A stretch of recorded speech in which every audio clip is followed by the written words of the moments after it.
Boa noite, gente. Meu Deus, muito temor e muito tremor, hein, galera? Jesus, só estou decepcionado com uma coisa. Eu estava esperando o tambozão aqui na frente, 200 litros. Eu estou desde 2019, eu trabalho, desde os meus 19 anos eu trabalho com petróleo, então um tambor de 200 litros para mim é a minha vida do dia a dia. Me identifiquei com isso, né? Gente, estou muito feliz de estar aqui com vocês. Para mim é um privilégio, uma responsabilidade muito grande, mas é muito temor no meu coração que eu estou aqui, falando contigo, falando com o pessoal da internet aí também. Bom, falar um pouquinho rápido aí da minha jornada aqui, Academia da Fé. A gente começou aqui em 2013, né? Eu e a Cecília, quem conhece a Cecília? Minha mulher. Sou o pai do PP, que todo mundo conhece. Figurinha carimbada. Em 2013, a gente começou a vir para cá, frequentar. A gente estava procurando uma igreja aqui no Rio. Eu sou de Macaé, né, natural. A galera conhece, vou falar rapidinho. A gente está casado há 11 anos, né? Isso aí, 11 anos casados. Primeira namorada, muitos percalços, mas Deus é bom, né? Deus vai sustentando a gente. E Ele é bom, é só Ele. E a gente tem vivido um ano de manifestação abundante, gente. Essa é a verdade. A gente tomou posse disso, a gente tem vivido isso de forma extraordinária, assim. E Deus tem provado a mão dele sobre as nossas vidas, né? A gente tem visto que nada tem nada a ver com o nosso esforço, nem nada a ver com aquilo que a gente tem feito. A gente só se rendeu, né? Colocou o coração diante dele. E aí, cara, ele está fazendo, né? E a gente tem tido o privilégio de testemunhar coisas que ele tem feito na nossa vida e tem abençoado outras pessoas também. Dito isso, antes de entrar na palavra, vou beber muita água porque o nervosismo é grande, tá, gente?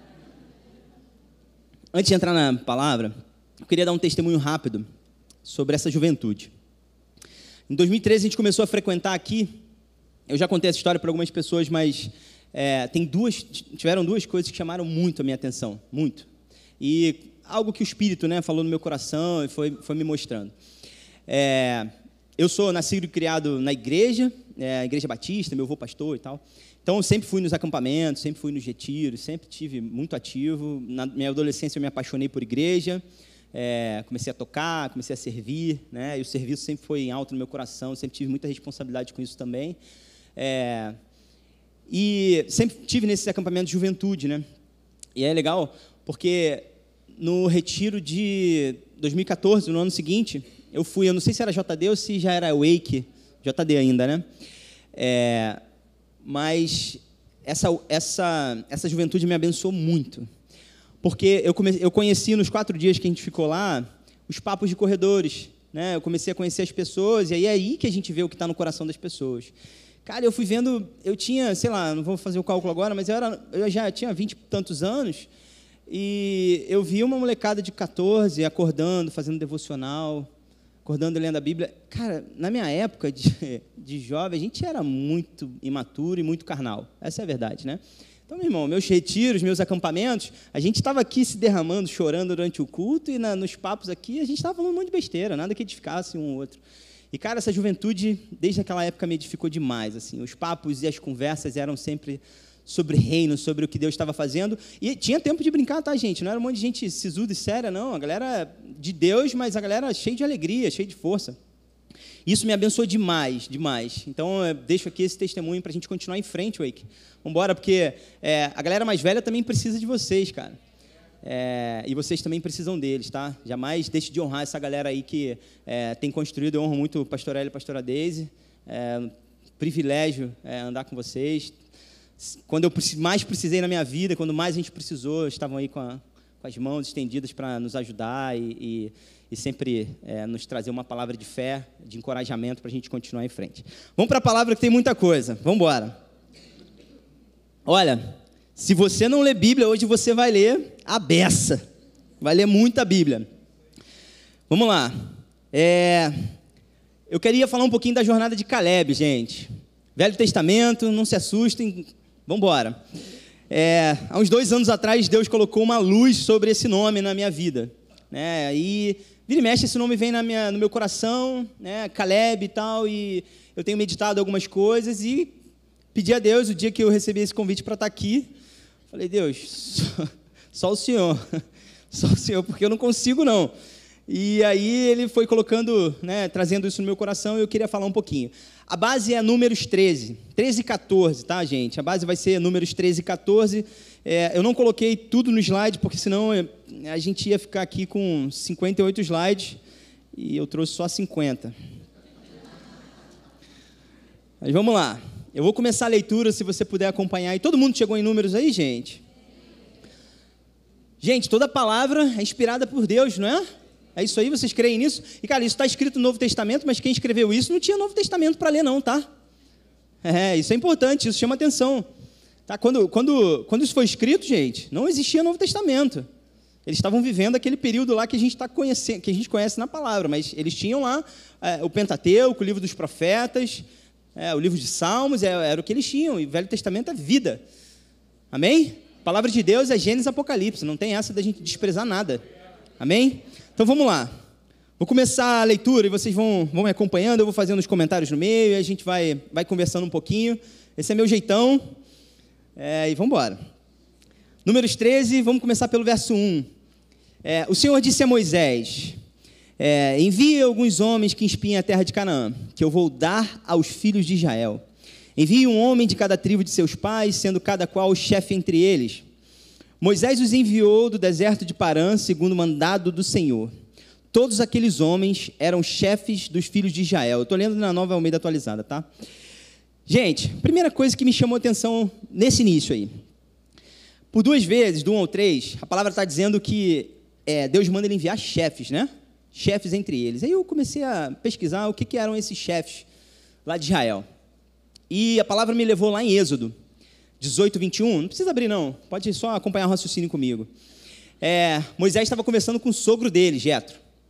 E aí Jetro começou a aconselhar ele, porque o povo era muito grande, gente. Eu acho que eram 600 mil que tinham saído só de homens, né? Alguns chegam a cálculo de 3 milhões de pessoas, contando os anciãos, crianças, mulheres, que naquela época eles não faziam esse censo, né? Contando todos. Então imagina, gente, um líder para essa galera toda. Não fica de pé. Não fica de pé, é difícil, né? A gente conseguir gerenciar tanta coisa. E aí Moisés vinha para aconselhar a galera, para conversar, para julgar o pessoal também, né? E, cara, não dava conta de tudo. Jetro conversa com ele lá em desculpa, eu falei Êxodo, né? Êxodo 18, 21, fala o seguinte: procura entre o povo homens, isso é importante, homens capazes, tementes a Deus, homens que amam a verdade e odeiam a corrupção. Coloque-os como chefes do povo, chefes de 1000, chefes de 100, chefes de 50 e chefes de 10. De novo ele fala no verso 25, escolheu homens o quê? Capazes de todo Israel e constituiu por chefes sobre o povo. E aí, se a gente conhecer a história dos espias, que fala ali que chamou chefes do povo para serem os 12 espias lá, a primeira lição que eu tiro desse texto é que, tirando o Hugo, nunca ouça o seu sogro. Não, brincadeira, gente, eu tô brincando. Tô brincando porque o conselho de Jetro foi bom, tá, gente? O conselho de Jetro foi bom, essa foi só pra gente descontrair, eu também. E meu sogro é uma bênção, gente. Pô, não posso nem... Jamais posso falar nada. Mas, olha aí, ó. Não vou ter mais camarão lá, hein? Mas o que me chamou a atenção é que o Senhor não pediu a Moisés para... Lá, voltando para Números, né? Ele não pediu a Moisés para enviar qualquer pessoa. Eles eram chefes, eles tinham uma responsabilidade, como diz Êxodo aqui, eles eram homens capazes, tementes a Deus, homens que amavam a verdade e odiavam a corrupção. Novamente, ele fala no verso 25, amavam a verdade. Eram homens capazes. Beleza, vamos voltar para Números, vamos continuar essa narrativa aí para a gente entender melhor um pouquinho. Verso 25, depois de 40 dias, voltaram de espiar a terra. Vieram a Moisés, a Arão e a toda a congregação dos filhos de Israel em Cádiz, no deserto de Parã, fizeram um relato do que tinham visto. E eles e toda a congregação mostraram-lhe os frutos dessa terra. Eu não sei se vocês sabem, mas o Ministério do Turismo de Israel, até hoje é o símbolo de 2 pessoas carregando um cacho de uva. Porque esse era o símbolo que a terra era boa, né? Era o símbolo que eles trouxeram para o povo ver o que tinha naquela terra. E até hoje, se a gente pesquisar lá no Google, o símbolo do Ministério do Turismo lá de Israel é essa simbologia, mostrando que era uma terra boa. Verso 27, relataram a Moisés e disseram: fomos à terra a qual você nos enviou. De fato é uma terra onde mana leite e mel. Estes são os frutos dela. Aí entra o mais, no verso 28. Mas o povo que habita nessa terra é poderoso, e as cidades são muito grandes e fortificadas. Também vimos ali os filhos de Anak. Verso 30, vamos pular lá. Então Calebe fez calar o povo diante de Moisés e disse: vamos subir agora e tomar posse da terra, porque somos perfeitamente capazes de fazer isso. Calebe está colocando em prática aquilo que ele era, perfeitamente capaz. Amém? E diante dos filhos de... Desculpa, me perdi. Verso 30, né? Porém, os homens que tinham ido com ele disseram: não podemos atacar aquele povo, porque é mais forte do que nós. E diante dos filhos de Israel falaram mal da terra que haviam espiado, dizendo: a terra pela qual passamos para espiar é terra que devora os seus moradores, e todo o povo que vimos nela são homens de grande estatura. Também vimos ali gigantes, os filhos de Anak, né? Ali eles eram descendentes de gigantes, né? E éramos aos nossos próprios olhos como gafanhotos, e assim também éramos aos olhos dele. E aí vamos lá para 14:1. Então toda a congregação se levantou e gritou em alta voz, e o povo chorou aquela noite. Todos os filhos de Israel murmuraram contra Moisés e contra Arão, e toda a congregação lhes disse: quem dera tivéssemos morrido na terra do Egito, ou mesmo neste deserto. E por que o Senhor nos traz a esta terra para cairmos à espada e para que nossas mulheres e nossas crianças sejam por presa? Não seria melhor voltarmos para o Egito? E diziam uns aos outros: vamos escolher um chefe e voltemos para o Egito. Gente, pensa só, a bagunça que esses caras fizeram nesse povo. Eles tinham uma palavra de Deus, e a gente vai conversar um pouquinho sobre isso. E esses caras viram que a terra era boa, mas eles colocaram os olhos no gigante. E uma das coisas que eu parei para perceber nesse texto era o seguinte: vocês têm ideia do que esse povo tinha visto antes de chegar diante da terra? As manifestações de milagres, a quantidade de sinais e maravilhas que Deus operava ali naquele meio, desde a saída do Egito até a travessia do deserto. Então eles viram as 10 pragas, eles viram o livramento da nação deles, eles saíram de lá com despojos do Egito, eles viram o mar se abrir na frente deles, eles foram supridos em todas as coisas, maná caiu do céu, as codornizes, eles viram fogo, coluna de fogo durante o dia, durante a noite, a nuvem protegendo durante o dia. Essa galera viu toda a manifestação, todas as manifestações que a gente pode imaginar, eles viram. Quantos já viram o mar abrir na frente? Alguém? Não? Também não. Então, gente, eles viram, só que uma das coisas que eu fiquei pensando, cara, isso não constrói a nossa vida, não. Isso não muda a nossa vida. Não muda, isso só, tá, gente? Porque isso é maravilhoso, eu quero viver isso. A palavra manda a gente buscar essas coisas, as manifestações do Espírito, sim. Mas só isso não muda a nossa vida, gente. Só isso não constrói o nosso homem interior. Vamos continuar. Lá no verso 5 do capítulo 14. Então Moisés e Arão caíram sobre o rosto diante da congregação dos filhos de Israel. E Josué, filho de Num, e Calebe, filho de Jefoné, que eram daqueles que espiaram a terra, rasgaram as roupas e falaram a toda a congregação dos filhos de Israel, dizendo: a terra pela qual passamos para espiar é terra muitíssimo boa. Se o Senhor se agradar de nós, então nos fará entrar e nos dará essa terra, que é uma terra que mana leite e mel. Tão somente não sejam rebeldes contra o Senhor e não tenham medo do povo dessa terra, porque como pão os podemos devorar. A proteção que eles tinham se foi. O Senhor está conosco, não tenham medo. Apesar disso, toda a congregação disse a Josué e Calebe que eles deveriam ser apedrejados. Porém, a glória do Senhor apareceu na tenda do encontro a todos os filhos de Israel. E o Senhor disse a Moisés: olha, até quando esse povo me provocará e até quando não crerá em mim, apesar de todos os sinais que fiz no meio dele? E aí a gente vai ver Moisés interceder pelo povo com Deus. E no verso 20, vamos pular lá para o verso 20, olha o que o Senhor responde a Moisés: olha, conforme você me pediu, eu perdoei. Porém, tão certo como eu vivo e como toda a terra se encherá da glória do Senhor, nenhum dos homens que viram a minha glória e os prodígios que fiz no Egito e no deserto, e mesmo assim me puseram à prova, já 10 vezes não obedeceram a minha voz, nenhum deles verá a terra que com juramento prometi aos seus pais. Sim, nenhum daqueles que me desprezaram haverá. Porém, o meu servo Calebe, visto que nele houve outro espírito e perseverou em seguir-me, eu o farei entrar na terra que espiou, a sua descendência a possuirá, e a sua descendência o possuirá. Amém. Vou parar por aqui, nesse texto. Gente, eu já conhecia essa história, mas Deus falou tanta coisa no meu coração sobre isso, e eu quero dividir 4 pontos com vocês. Só um contexto rápido. Todo mundo entende essa história, né? O pessoal estava no deserto, o povo de Israel tinha sido escravizado há 400 anos, né? Estava 400 anos lá no Egito escravizado, e Deus levanta o libertador Moisés, porque ele fala que ouviu o clamor, né, do povo dele. E aí, Moisés, com o braço forte, né, Deus aparece na sarça ardente. Moisés, depois de tudo que acontece lá no Egito, das 10 pragas, o povo é liberto do Egito, vai para o deserto e está diante dessa terra, e aí ele manda os espias lá espiarem, né, verem essa terra, e a gente está diante dessa situação, né? 10 espias com um retrato péssimo e desencorajando todo o povo e fazendo o povo desistir, e 2 firmes, inclusive Calebe ali, ó, firme e forte. Então eu tenho 4 pontos que essa palavra me ensinou demais, muito, muito. O primeiro deles é palavra. Gente, esse é o primeiro aspecto que eu quero explorar aqui, né? Gente, Deus empenhou a sua palavra ali para aquele povo, era um povo escolhido dele, e ele tinha empenhado, ele tinha feito uma promessa ao povo dele, tá? A gente vai ver aí, eu vou botar o texto para a gente pensar junto, tá?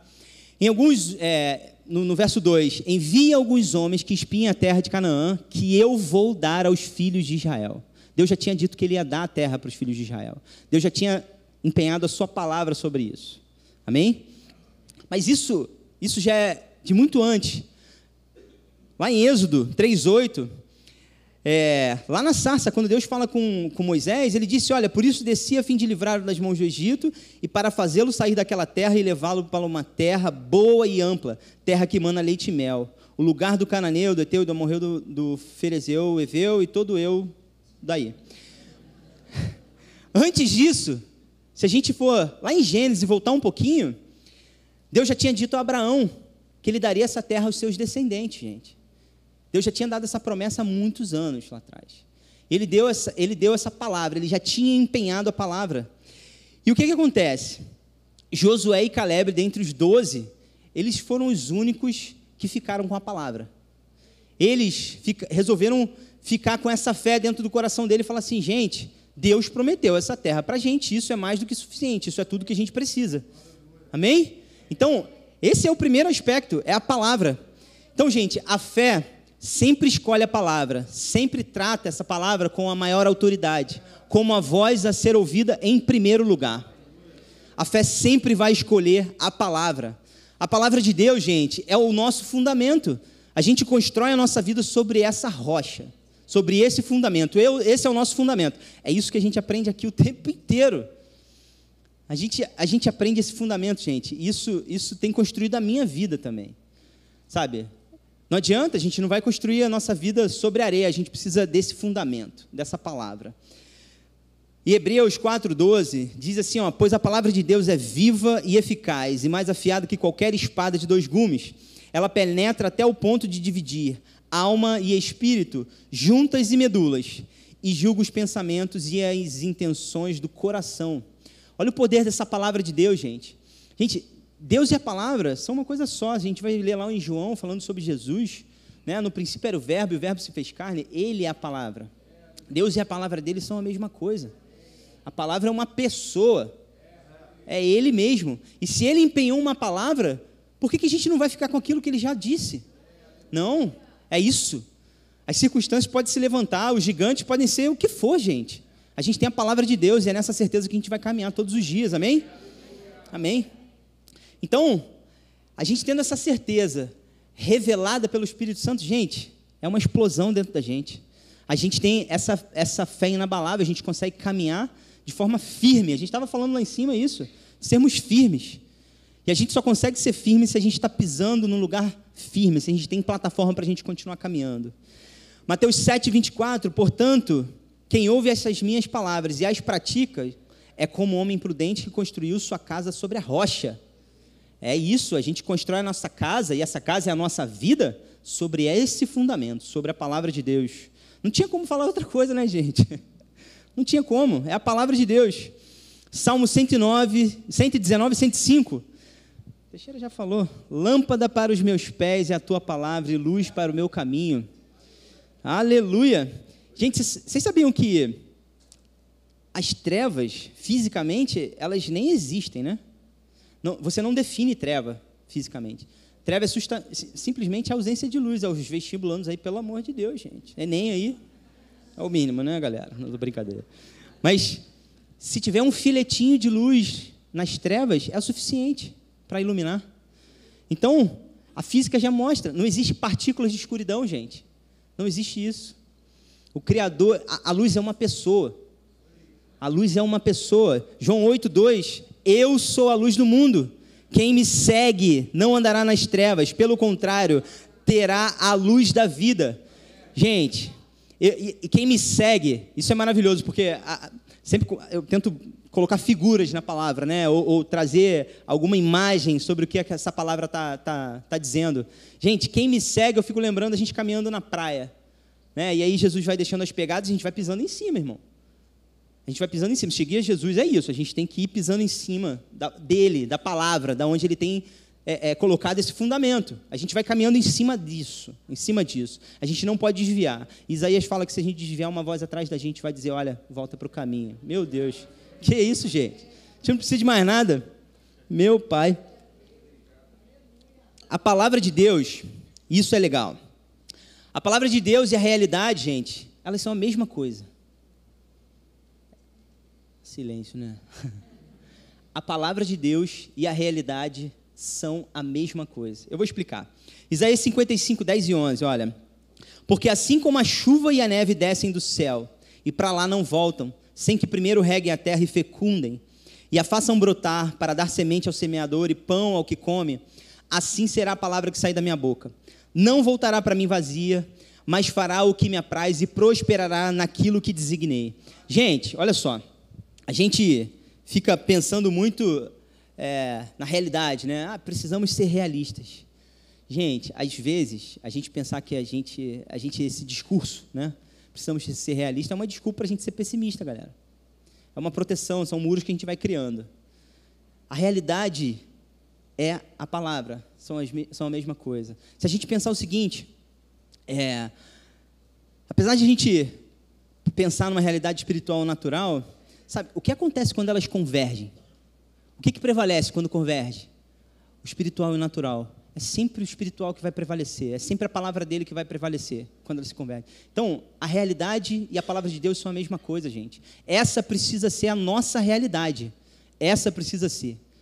Não tem como a gente ficar pensando, não, precisamos ser realistas. A realidade é a palavra de Deus. Essa é a nossa realidade. É isso que a gente vai caminhar todo dia. Quando o céu invade a terra, meu irmão, ninguém segura.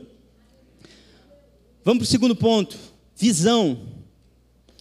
Então, a gente falou da palavra e agora a gente vai falar sobre visão. E aí, visão pode ser perspectiva, né? A forma que a gente está enxergando algumas coisas. E fala muito sobre esse texto, né? Cara, tinham 10 espias que tinham uma perspectiva sobre aquilo que eles viram e Josué e Caleb viram a mesma coisa, certo? Eles olharam a mesma terra, os mesmos gigantes, mas numa perspectiva diferente. Olha lá em Números 13, de 25 a 30. Depois de 40 dias, voltaram de espiar a terra. Vieram a Moisés, Arão e a toda a congregação dos filhos de Israel em Cádiz, no deserto de Parã. Fizeram um relato do que tinham visto. Depois de 40 dias, voltaram de espiar a terra. É isso mesmo? Isso. Mas o povo e aí no verso 28 fala, olha, mas o povo que habita nessa terra é poderoso, e as cidades são muito grandes e fortificadas. Também vimos ali os filhos de Anak. Então Caleb fez calar o povo diante de Moisés e disse, vamos subir agora e tomar posse da terra, porque somos perfeitamente capazes de fazer isso. Gente, qual tem sido a nossa perspectiva diante das situações que a gente tem vivido? Qual óculos, qual a visão que a gente tem tido das coisas que a gente tem vivido, dos gigantes que se levantam, das coisas que Deus coloca na nossa frente, mas sempre tem desafios. Guarda uma coisa, Deus não vai poupar a gente de viver nada que faça a gente ficar mais parecido com Ele, nada. Ele não vai poupar a gente. Tudo que for preciso a gente viver para que a gente se pareça com Ele, a gente vai viver, gente. Ele vai permitir que a gente viva. Isso não é uma desculpa, porque tem muita coisa que a gente vive também por falhas nossas, por escolhas. Né? De Deus não se zomba, tudo que o homem semear, ele vai colher. Então, muitas colheitas ruins a gente está fazendo, a gente faz muitas vezes por escolhas erradas, por semear errado. Mas a verdade, gente, é que a gente precisa ter a perspectiva do céu para as coisas. E é isso que Caleb teve, gente. Diante da situação, diante daquilo que eles estavam vendo, Caleb tinha a perspectiva do céu, do que Deus tinha dito para ele. Ele guardou aquilo no coração dele e ele não abriu mão. E quando ele abriu os olhos para ver a terra, ele não via as impossibilidades. Esses dias eu, conversando com a Cecília, gente, a gente precisa tirar os olhos das impossibilidades.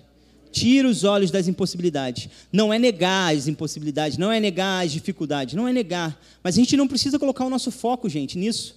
Sabe, Deus não valoriza os problemas.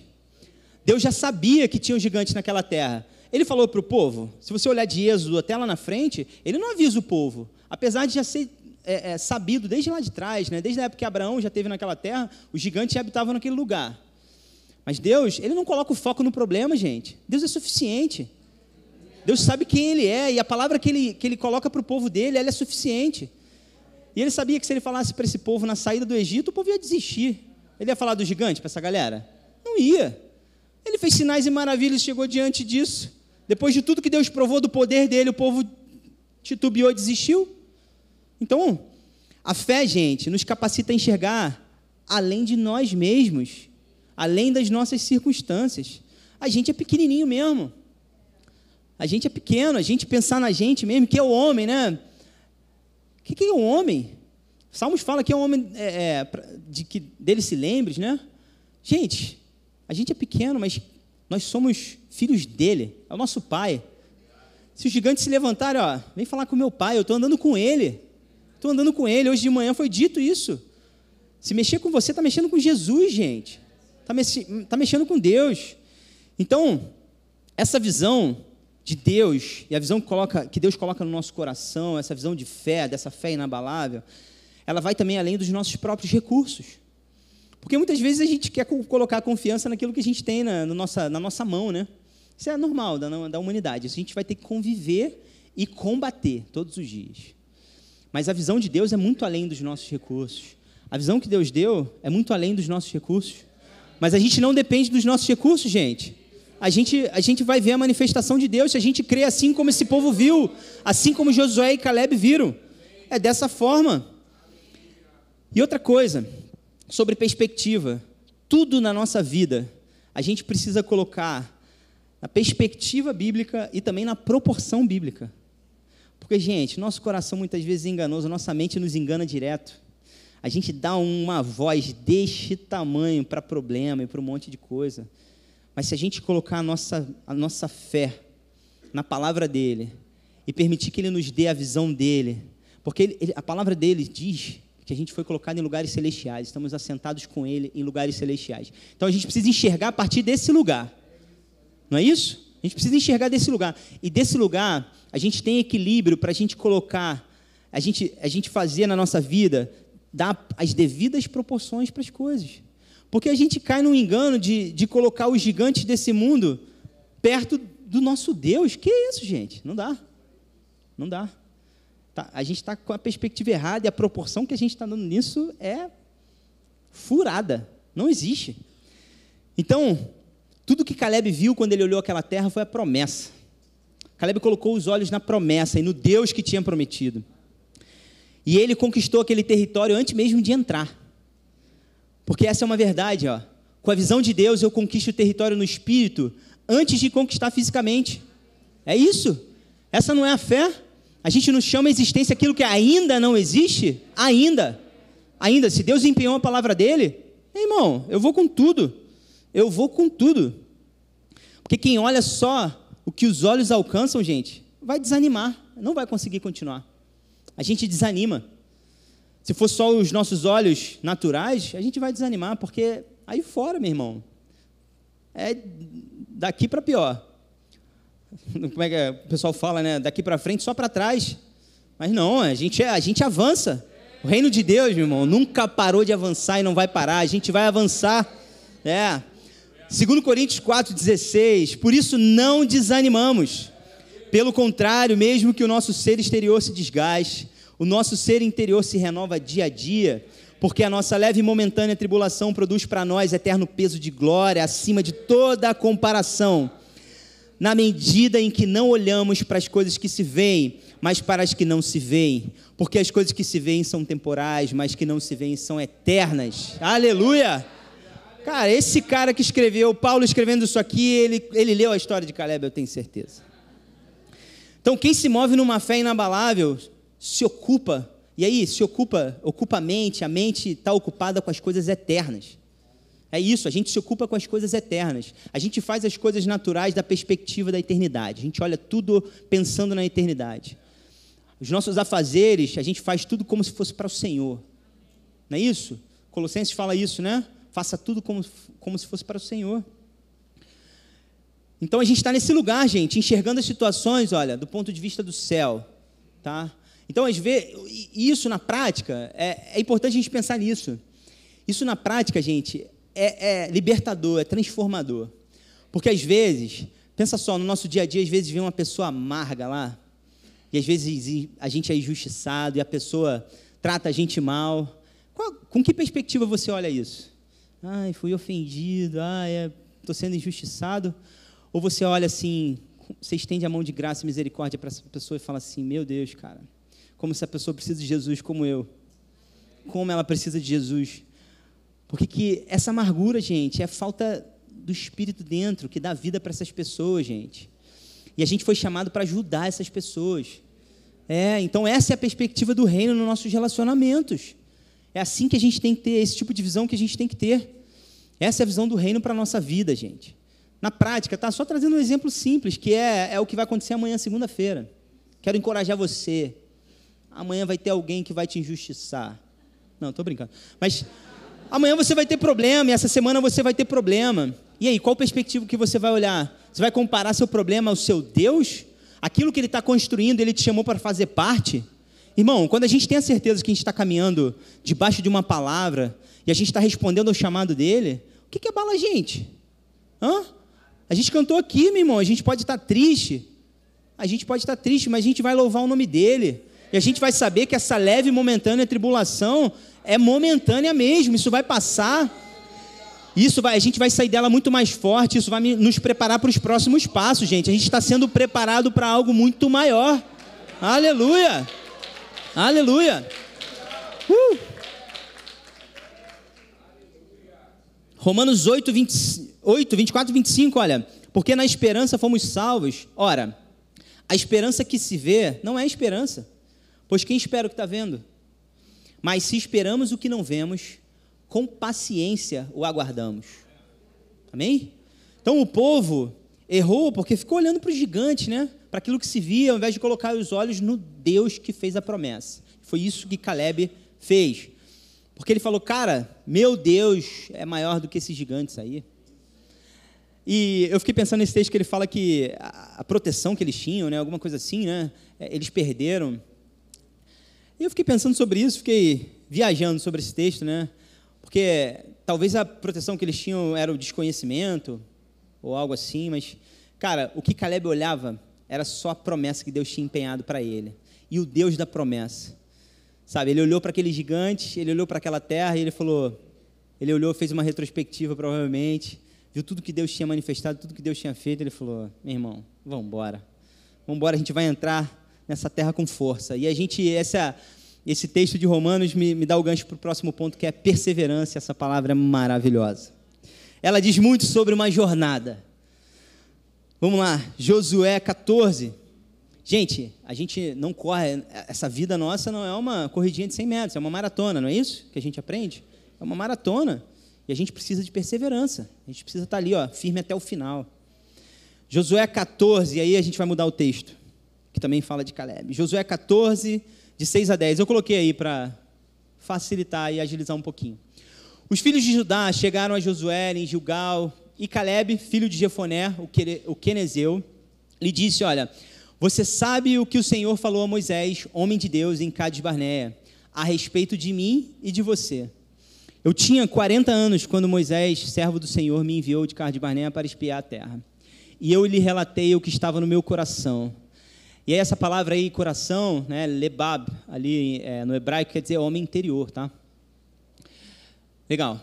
Os meus irmãos que tinham ido comigo amedrontaram o povo, mas eu perseverei em seguir o Senhor, o meu Deus. Meu Deus do céu. Que declaração, né? Então Moisés, naquele dia, jurou, dizendo: olha, certamente a terra em que você pôs o pé será sua e de seus filhos em herança perpétua, pois você perseverou em seguir o Senhor, meu Deus. Gente, perseverança, aqui, também tem um significado de constância. Cara, isso é muito poderoso. Eu tenho aprendido muito sobre isso, gente. E, no nosso contexto aqui, tem a ver com batidão.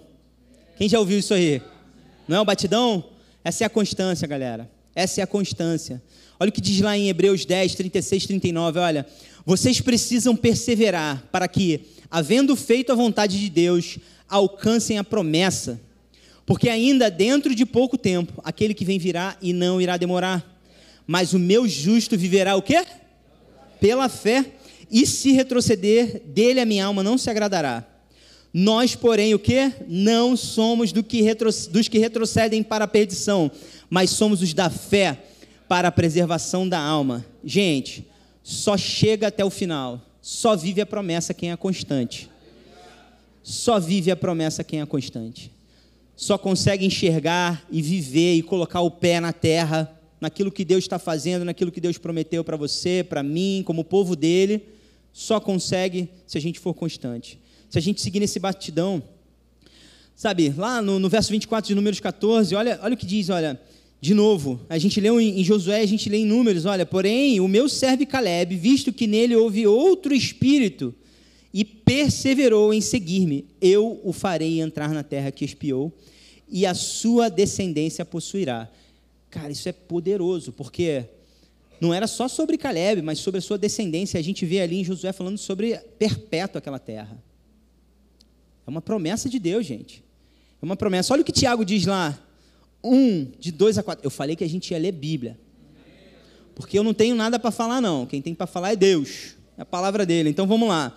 Tiago 1, de 2 a 4. Meus irmãos, essa não é muito animadora, mas tenham por motivo de grande alegria o fato de passarem por várias provações, sabendo que a provação da fé que vocês têm produz o quê? Perseverança. Ora, a perseverança deve ter ação completa para que vocês sejam perfeitos e íntegros, sem que lhes falte nada. Sabe o que quer dizer essa palavra perfeito? Ela também pode ser lida como maduros, levados ao fim, ao seu fim. Ou seja, chegar lá, gente. E é isso que fala, é isso que a gente colocou ali, a gente só vai chegar até o final com essa perseverança. Mas é isso, é na maturidade que a gente chega lá. É na maturidade que a gente vai chegar lá. Não é isso? Assim como um ser humano, pequenininho lá, nasce, e ele, para aprender a falar, para aprender a comer, para tudo, ele vai passar por percalços na vida, não vai? Meu filho vai fazer 3 anos, eu vou vendo, né, os percalços que ele teve ao longo da vida. Desde aprender a digerir o leite ali, né, o sistema digestivo ainda, o digestório, né, ainda aprendendo a trabalhar, sentindo ainda muitas dores para processar tudo aquilo, né, e aquilo. Então são os percalços do ser humano, né? O ser humano tem esses percalços ao longo da vida, e isso vai construindo, vai fazendo ele crescer, ele amadurecer, não é isso? Então, do ponto de vista natural, assim que a gente enxerga, da mesma forma, gente, quando a gente nasce de novo espiritualmente, né, pela fé em Cristo, é necessário que a gente passe por provações, para que essa fé ela seja aperfeiçoada, para a gente aprender, né, a viver de forma madura, a gente ser dirigido pelo Espírito de Deus. Sabe, upomone é a palavra perseverança, que é a capacidade de caminhar confiando em Deus para um futuro melhor, apesar das circunstâncias. Olha isso, é a capacidade de caminhar confiando em Deus para um futuro melhor, apesar das circunstâncias. Não se desviar do propósito. Está escrito, no original está escrito isso. É isso que a palavra quer dizer. Então Deus só nos permite viver a promessa se estivermos maduros o suficiente para não deixarmos que a promessa ocupe o lugar dele no nosso coração. Por isso que a gente não chega lá na nossa infantilidade, porque Ele nos ama demais. Ele nos ama, isso é amor, isso é proteção. Ele está nos protegendo e Ele está provando a nossa fé. Ele está permitindo que a gente vá vivendo algumas coisas para que a gente seja construído, para que a gente chegue na maturidade, para que quando tiver que acontecer, na plenitude do tempo, que tiver que acontecer a promessa dEle, se cumprir na vida de cada um, e a gente vai ver isso acontecer, se a gente não desanimar, a gente vai estar pronto, a gente vai estar maduro, e a gente não vai deixar que isso ocupe o coração, o espaço do nosso coração, que só Ele pode reinar, é só dEle. É nessa maturidade. Amém? E essa maturidade que vai ajudando a gente a caminhar, gente.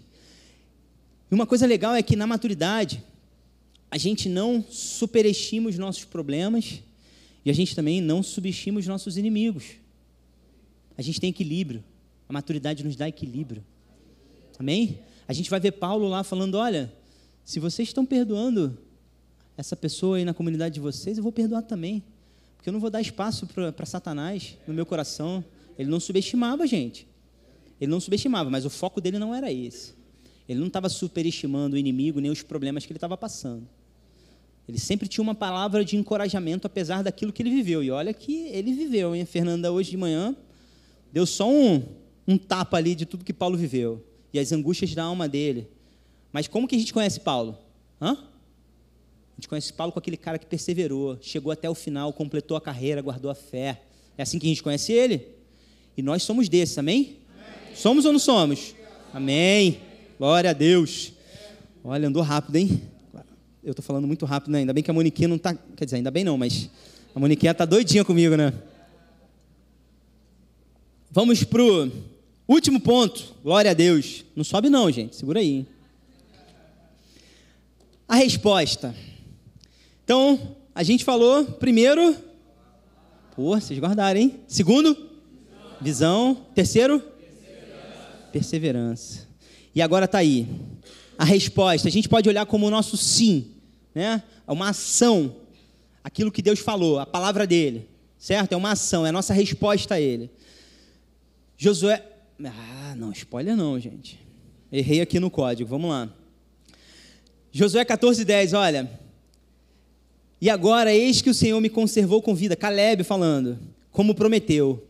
45 anos se passaram desde que o Senhor falou essas palavras a Moisés. Quando Israel ainda andava no deserto, e agora, eis que estou com 85 anos. Estou tão forte hoje como no dia em que Moisés me enviou.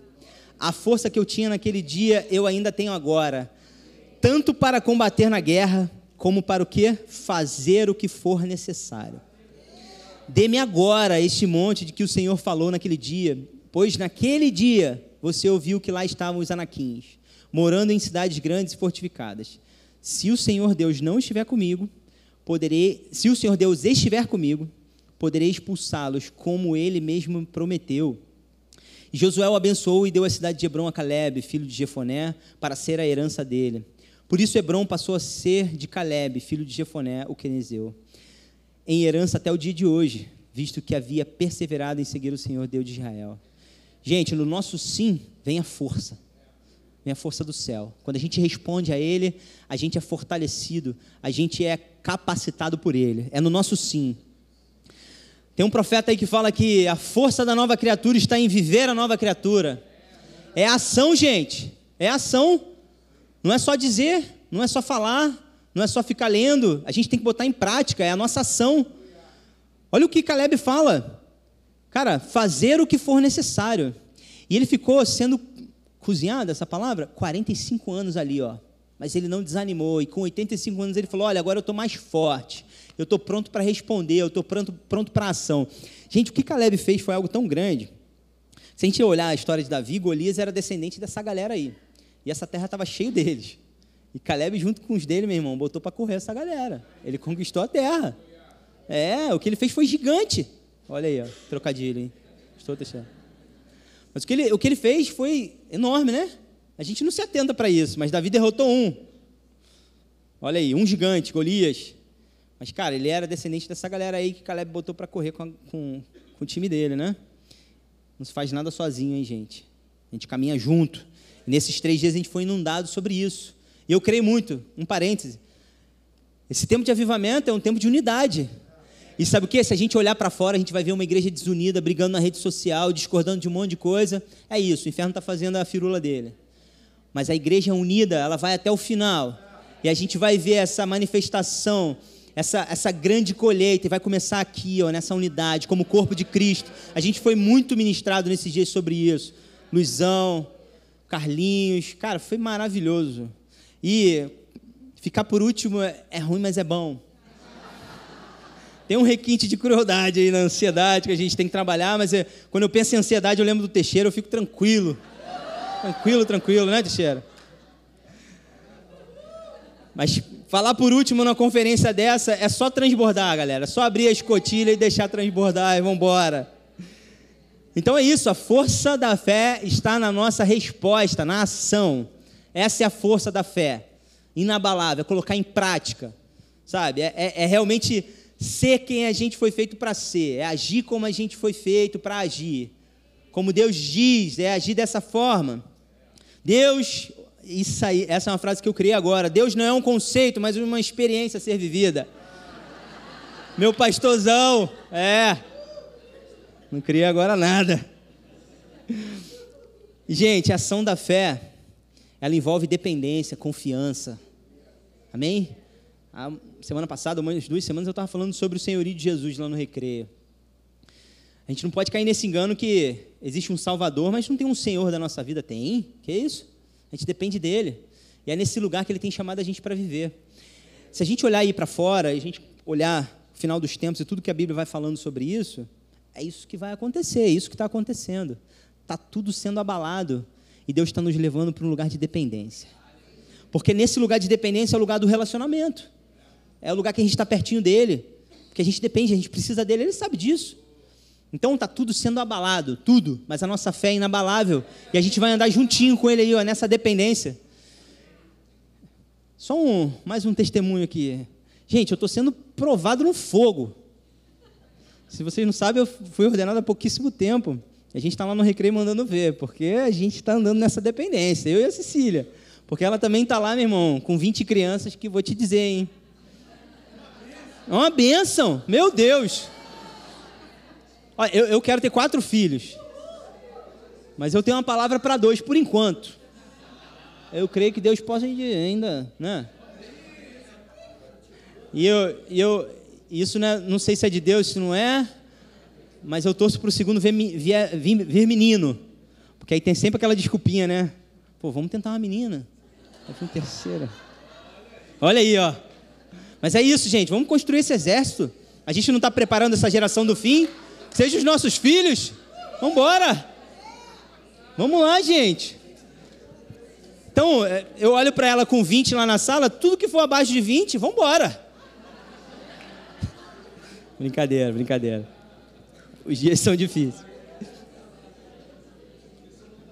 Porque eu não tô lá, né? Umzinho já é, ó. Tá me esticando ali, ó. Meu Deus do céu. Mas, gente, como o pai se revela na paternidade, é maravilhoso. Como Deus vai se revelando no meu relacionamento com o Pepe.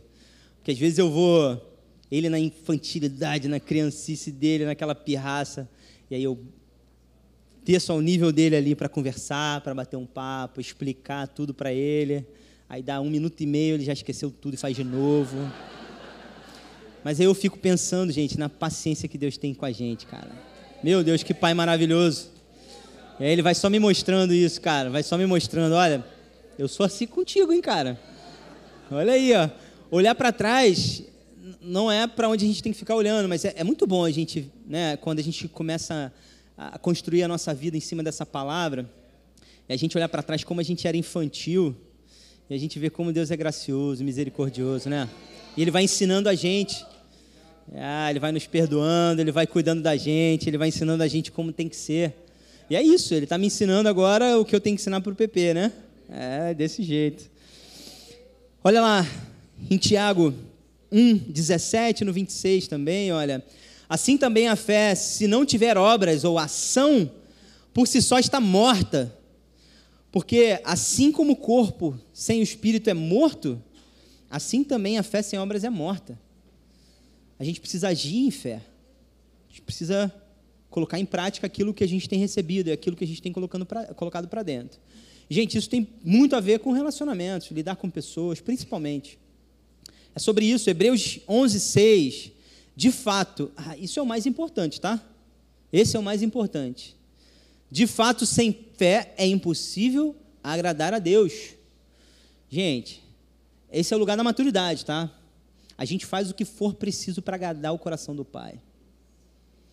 Porque na imaturidade, a gente não está pensando em agradar a Deus, a gente está pensando no que a gente quer, a gente está olhando para o que o rei tem a oferecer, né? Para o que Deus tem a oferecer. Mas eu ouvi uma frase uma vez, que se a gente olhar com a perspectiva certa, era o seguinte: cara, não troque um lugar de influência, e aí diz muito sobre pessoas, por aquilo que o rei tem para te dar. É isso mesmo, não troque um lugar de influência pelo que o rei tem para dar. Sabe, não vamos olhar para o que Deus tem para dar para a gente, não é sobre isso apenas, isso as coisas vão sendo acrescentadas se a gente colocar o reino dele em primeiro lugar. Mas Ele tem nos chamado para um lugar de influência, um lugar de relacionamento com pessoas, que Ele quer que a gente revele o coração dEle para essas pessoas, através do nosso comportamento. E comportamento é isso, é ação. É ação. Não adianta a gente falar um monte de coisa e a gente se comportar de uma maneira errada. Isso é religião, gente. Isso é religiosidade. Isso eram os fariseus lá que a gente vai aprendendo. O comportamento diz muito o que está dentro do nosso coração, daquilo que a gente tem colocado para dentro. Amém? Então, a gente tem que ter esse coração, de agradar o coração do Pai. Amém? Lá no verso 14 de Números, no verso 9 de Números 14, diz o seguinte, olha: tão somente não sejam rebeldes contra o Senhor e não tenham medo do povo dessa terra, diz Caleb, hein? Porque como pão o podemos devorar. A proteção que eles tinham se foi, o Senhor está conosco. Não tenham medo deles. Quando dizemos sim a Deus, os gigantes se tornam um alimento para a nossa fé. Amém? Quando a gente dá essa resposta para Deus, a gente diz sim, os problemas que vão se levantando, eles vão se tornando alimento para a nossa fé. A gente vai saindo dessas circunstâncias, dessas adversidades muito mais forte. Sabe? Quando a gente coloca essa palavra em primeiro lugar, sabe? A gente rompe essa adversidade e a gente sai de lá mais forte, mais alimentado. Por quê? Porque a gente colocou em prática essa fé. A gente praticou. E se a gente pensar em termos de esporte, por exemplo, cara, esporte de alta performance, os caras têm que praticar e praticar e praticar, porque isso vai fortalecendo. Não é isso? Então, a gente colocar a fé em prática, isso vai fortalecendo a gente. Então, a gente vai rompendo esses gigantes, isso vai sendo alimento para a nossa fé. A gente vai sendo alimentado. E aí não significa que a gente não vai ter que gerenciar as emoções dentro de nós, tá, gente? Porque esses 4 pontos estão muito bonitos, do que Caleb está falando aqui e tal. Mas a gente tem que gerenciar as emoções, os pensamentos. Esse campo de batalha na nossa mente, ele é constante. Vai ser o tempo inteiro. Minha mulher sabe esses dias o quanto eu fui falando os pensamentos. E foi legal, porque foi uma experiência legal. O quanto eu fui compartilhando com ela os pensamentos que vinham na minha mente. Cada dia de conferência, cada pregador vinha um pensamento na minha mente. Eu levei cativo a palavra a todos eles. Todos eles que eram errados. Eu falei, não recebo. Comparação, impossibilidade, incapacidade, um monte de coisa vem. E aí eu fui só falando para ela, né? Fui dividindo com ela, falando, olha, amor, olha o pensamento que veio. Olha isso, cara. E a gente tem que levar cativo a palavra. Porque, meu irmão, eu não estou aqui em meu nome. Estou em nome do Senhor dos Exércitos. Ele que me chamou para estar aqui. Ele que me chamou para estar aqui, Ele que vai me capacitar, a força vem dEle. É nisso que eu me apoio. Amém? Vou passando pelo fogo, dando glória a Deus. 2 Coríntios 1, de 8 a 10, olha... Porque não queremos, irmãos, que vocês fiquem sem saber que tipo de tribulação nos sobreveio na província da Ásia. Paulo falando sobre tudo que ele tinha passado ali, né? A igreja de Corinto, lá ele vai falando. A Fernandinha também hoje... Fernandinha, meu Deus, conheci ela hoje. A Fernanda falou hoje de manhã sobre isso. Desculpa, Fernanda. Somos irmãos, né, gente? Igreja, pô, vamos embora. Então, olha, Paulo falando da igreja, olha, foi algo acima das nossas forças, a ponto de perdermos a esperança até da própria vida. Olha aí o relato de Paulo, falando, cara, não é fácil não, mas é possível, tá? É possível. De fato, tivemos em nós mesmos a sentença de morte, para que não confiássemos em nós mesmos, olha isso, e sim no Deus que ressuscita os mortos, o qual nos livrou e ainda livrará de tão grande morte. Nele temos esperado que ainda continuará a nos livrar. Gente, olha a declaração de Paulo. Ele não está negando as aflições na alma, os problemas que ele tinha passado, tudo aquilo que ele tinha vivido. E aí essa frase resume bem esses 4 pontos. Olha, Deus sempre terá uma palavra que muda a nossa visão, a nossa perspectiva, para seguirmos em uma jornada de perseverança, respondendo ao chamado dele. É isso aí, ele sempre vai ter uma palavra que vai mudar a nossa perspectiva, para a gente seguir com perseverança essa jornada, e sempre respondendo aquilo que ele tem nos dito. Tudo que eu preciso para ter um estilo de vida de fé inabalável, tudo que eu preciso nessa vida de fé é de uma palavra que vai mudar essa visão, vai me dar a visão do céu a respeito daquilo que eu tenho vivido. Isso é para você, gente, isso é para mim. E aí, posicionado a partir dessa perspectiva, eu sou capacitado. Gente, vou concluir. Sou capacitado a perseverar respondendo ao que Deus tem me dito. Gente, a graça de Deus é o que nos capacita. Essa graça que nos capacita. Quem está fazendo o 2º ano, lendo o livro do Tony Cook, meu Deus, que poderoso, a graça que nos capacita. Meu Pai. Isso é maravilhoso, gente. É a graça dele que vai nos capacitando todo dia, se a gente se posicionar nesse lugar, tá? Existe a nossa parte, existe aquilo que a gente precisa fazer também. Não é de qualquer jeito, gente. Existe uma ordem, existe algo que Deus está fazendo. E outra coisa, não tem nada, não é sobre a gente. Deus está construindo algo sobre a face da terra e Ele está fazendo, e Ele está dizendo, olha, tem um lugar aqui para você, você quer vir comigo? Vamos embora. Vamos embora. Vamos junto, vamos nessa. Sabe, essa história de Caleb ensina... Estamos terminando, vamos embora, isso aí. Pode subir, galera. Graças a Deus. Essa história de Caleb mostra muito para a gente que se a gente constrói, homens que dependem de Deus, constroem uma história na medida de Deus, não na medida deles. Não é isso? Então, se a gente depender de Deus, a gente vai construir algo muito maior do que nós mesmos. Gente, Paulo fala que se toda a esperança nossa está aqui nessa terra, a gente é o mais miserável. Gente, que vida medíocre. O fim em nós mesmos? Que isso, irmão? Essa vida, o que eu consigo enxergar é o seguinte, morreu, fica tudo escuro, preto, acabou. É isso, né? Se a gente tem um fim em nós mesmos, acaba quando a gente morre, não é isso? Que isso, gente? Não existe. Essa é uma vida muito pequena. E o mundo tem muito essa visão, cara. O mundo vê muito dessa forma. A vida se resume a Umbigolândia, não é isso? Umbigolândia. Cara, mas não olhe isso com raiva, com ódio. Uma vez eu vi uma postagem falando assim, se você odeia cristão, não se preocupa não, daqui a pouco a gente está indo embora. Que espírito é esse, galera? Não é esse o espírito da igreja? Não é? Que isso? A gente está indo embora, a gente quer levar todo mundo com a gente. Novos céus e nova terra para todo mundo, galera. O inferno não foi feito para pessoas. Você acha que Deus ia criar alguém para depois mandar para o inferno? Você acha que esse era o plano original dele, gente? Não era. E essa perspectiva que Deus quer nos dar a respeito das pessoas e dos relacionamentos. Não pode ter no nosso coração ódio em cima das pessoas, gente. Política não pode dividir. A gente está assentado em lugares celestiais. E a nossa visão tem que ser desse lugar. É do céu para a terra. Essa é a nossa perspectiva. É o Deus da promessa. E a promessa não é sobre nós. É para a igreja. E a gente tem que chamar a galera para vir para a igreja. Para ser igreja, amém? Então, homens que se acham independentes constroem uma história na medida limitada de um homem, desse tamanhozinho aqui, ó. Essa história, passa aí 70, 80 anos, acabou. E aí, quem lembra dele? Quem lembra o que foi feito? Está registrado aqui? Vai ficar para a eternidade? A palavra está mostrando ali, cara, que essa terra que Caleb conquistou foi deixada por herança para as suas gerações de forma eterna, eternamente. E a gente está aqui lendo isso hoje, meu irmão, milhares de anos depois. E o que as pessoas vão ler a respeito da gente? Da nossa fé inabalável? Eu creio nisso. E Caleb precisou ter muita coragem diante daqueles milhões de pessoas e para contrariar a maioria ali dos 10 espias, né? Ele teve que ter muita coragem. Mas, cara, você e Deus é maioria, irmão. Esquece. Você e Deus é maioria. Só não cai para um lado errado de que você só precisa dele, mas de ninguém, não. Tá? A gente precisa uns dos outros.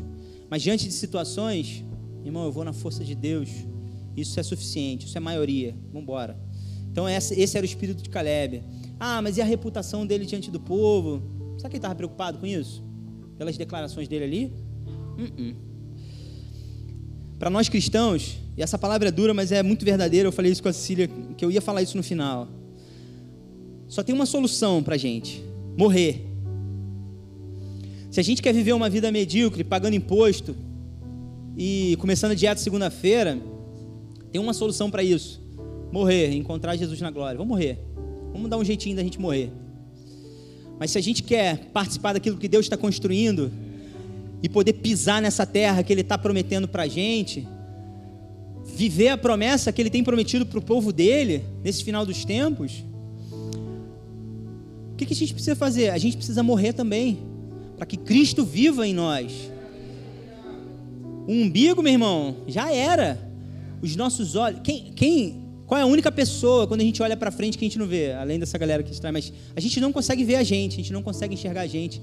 Porque os nossos olhos não foram feitos para olhar para nós mesmos, gente. Deus é intencional em tudo que Ele faz. Então os nossos olhos foram feitos para olhar para o outro. Para olhar para frente. Sabe, só compensa ficar aqui se a gente tem a consciência de que a gente tem um propósito para cumprir. E para isso a gente precisa depender dEle. A gente precisa ter esse espírito de Caleb aí, de perseverança. E, gente, Caleb estava lá, irmão. Ele não tinha esse derramar do Espírito Santo que a gente tem hoje, não.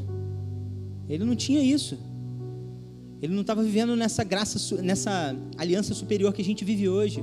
É claro que ele era assistido por tudo, por Deus, em tudo que ele precisava fazer ali. Ele foi chamado para isso ali também. Mas, gente, o que está disponível para a gente hoje é muito grandioso. É muito grandioso. E a gente não pode jamais se acostumar com isso. A gente tem que ter a consciência todos os dias: cara, alguém morreu por mim. Colocar o nosso joelho no chão em oração, se derramar diante dele e falar: meu Deus, você morreu por mim. Cara, isso é grande, cara. Deixa Deus revelar isso no teu coração também. Isso é maravilhoso, esse amor dele. O Luizão falou isso aí, né? A fé que opera pelo amor, né? Sabe, é para esse lugar que Deus nos chamou, para a gente ter esse tipo de visão, a visão do reino dele, e termos esse espírito de Caleb. E eu creio que nessa noite é uma noite da gente mudar essa perspectiva, da gente olhar com esses olhos da fé, dessa fé inabalável, porque está tudo sendo abalado. Se a gente coloca a nossa confiança no dinheiro, vai abalar. Se a gente coloca confiança na família, nos relacionamentos, no melhor amigo, vai abalar, galera, vai abalar. A nossa confiança está nele, a nossa confiança está no Senhor, o Rei da Glória. Sabe, Ele nos chama para a gente sentar nesse lugar que Ele está e ter a perspectiva que Ele tem. Amém? Olhar para as circunstâncias e olhar para os gigantes na perspectiva dele. E só assim a gente vai conseguir avançar e a gente vai chegar lá. Esse é o lugar de maturidade. Esse é o lugar que Deus tem chamado a igreja dele. Porque quando Ele voltar, Ele não vai encontrar uma noiva despreparada, de forma nenhuma. Ele está preparando essa igreja. É isso aí. Ele está preparando essa igreja. E a gente precisa ter responsabilidade, muita responsabilidade com isso. E a palavra é dura, mas é a verdade, gente. Não existe uma vida com Deus sem a gente abrir mão de coisas. Não existe, gente. Só que a gente vai vendo que as coisas que a gente está abrindo mão, meu Deus, são muito menores do que aquilo que está esperando a gente, aquilo que a gente tem vivido. É na presença dEle que há as delícias perpétuas. É nele, é nele. E eu quero participar do que Ele está fazendo. Eu estou participando e eu vou continuar participando. E o que eu tiver que abrir mão, eu vou abrir mão, gente. É isso, essa tem que ser a nossa declaração todos os dias. E é com equilíbrio, gente. É com equilíbrio, a gente tem tempo para todas as coisas. Existe tempo para todas as coisas. Quando a gente confia nele, Ele vai dando sabedoria para a gente lidar com todas as situações. A gente tem sabedoria para lidar com o tempo, que é um privilégio, sabe? É um dom que Deus nos deu, é uma coisa maravilhosa que Deus nos deu, é esse tempo, gente. É o tempo. E Ele nos capacita a gerenciar esse tempo de maneira sábia. E a sabedoria está aqui, ó.